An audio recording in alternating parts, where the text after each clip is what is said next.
Hello and welcome to the We Love Sport launch here at the Editor's Tap. I'm lucky enough to be joined by Alex Goode, England international and Saracens rugby star. So Alex. Good to see you. How you doing? You too, very well, thank you. Good. So we're here to talk about some rugby, and the Rugby World Cup is currently underway in Japan. I mean, what have you made of it so far? I think it's been fascinating so far. Obviously, Japan winning was great for the World Cup. You always want the host nation to do well, and we really want to see the game growing. It's not massive in Asia rugby, so it's great to see that and hopefully grow how many people are playing the game. But I think as well, games have been tighter than we expected. The so-called minnows have been fighting back unbelievably well. We haven't had too many one-sided games, so it's really building up in terms of who's going to win, who's looking good. I don't think any one team has stood out yet, so it's still very much an open tournament. Which team has impressed you the most? Would it be someone like Japan, who's sort of had a shock? I think Japan, the game against Ireland, I didn't see that coming. I thought they could maybe beat Scotland, but I didn't see them beating Ireland in that sense. I thought they'd be too structured, but shows they can compete in the scrum, the set piece, which is a bit they struggled with previously. So that's so impressive, and that group is wide open. But I think probably England have been very impressive. I think the way they have tactically adapted in their games. I know they haven't played a top tier nation, you would say, yet, but they have looked impressive in the two games they've had. Massive test for them on Saturday morning against Argentina. I think they'll come through that again looking very comfortable, and that'll be a massive statement. Is there any team that England should be wanting to avoid in the latter stages? I think South Africa are the dangerous ones for England. I genuinely believe they can beat New Zealand. I think the conditions in terms of the humidity, it makes ball handling very difficult, and I think the power game of England, set piece, kicking game, they could really, they could beat the All Blacks, and I think they will do in the semi-final. But I think the problem they have against South Africa is that they can match them physically, and they'll have to try and play more rugby and have a different aspect to their game. And I don't know for England if South Africa, because they can match them physically, whether or not there's a possibility of them getting past them in the same tactics. And what about Wales? They've had an impressive start. How far do you think they can go? Do you think they can go the way? Look, ultimately, I think the Wales-Australia group, whoever comes out of that one goes to play South Africa or New Zealand, I think. So, unfortunately, I think Wales are a very, very good side, but it's very different when they're at home with the passion of the crowd. They had Ireland and England at home in this year's Six Nations, and that made a huge difference. I worry about them in the set piece, mainly line out, but they can spring a surprise. But I think they will, unfortunately get beaten by New Zealand or South Africa. Do you think that this could be the first time since 2003 when a home nation could bring the Webb Ellis Trophy home? I genuinely do. I genuinely think that England have a great chance, the best chance I've known since 2003. I think they've got the squad, they've got the tactics down to a T. I think they've had some losses and some good patches as well in this 4-year period. They've really learned from those losses, and I think they've got a very smart tactical coach, and they've got all the tools. So I genuinely believe, and good friends with a lot of the guys there from my team, Saracens, they're natural winners and born winners, and they are the best players in the world. What do you think about the tournament being in Asia for the first time?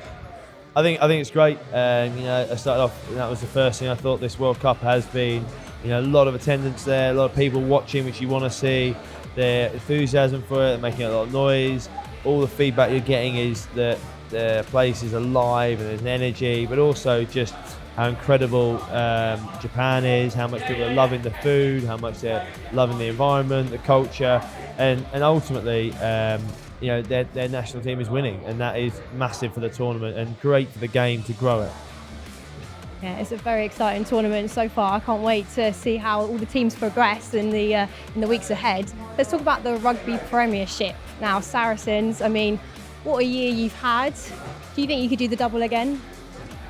I think this year is going to be probably the hardest year I've ever known at Saracens. To start the season with, I think, 13 or 14 players who are missing at the World Cup is incredibly hard. But that said, it gives us a huge opportunity for the young guys coming through. And I think it was 2009. I think we started on this journey with Brendan Venter, and we had a very young side with one international, and it's going to be similar to this aspect. We're going to have a lot of young guys hungry to prove a point, to showcase their talent in the Premiership stage, and a few senior older guys in myself and Brad Barrett, Will Skelton, the same a few. So massive opportunity for everyone at the club, and we're going to have to box smart necessarily, but there's no reason why when we have our best team we can't compete against anyone in the world.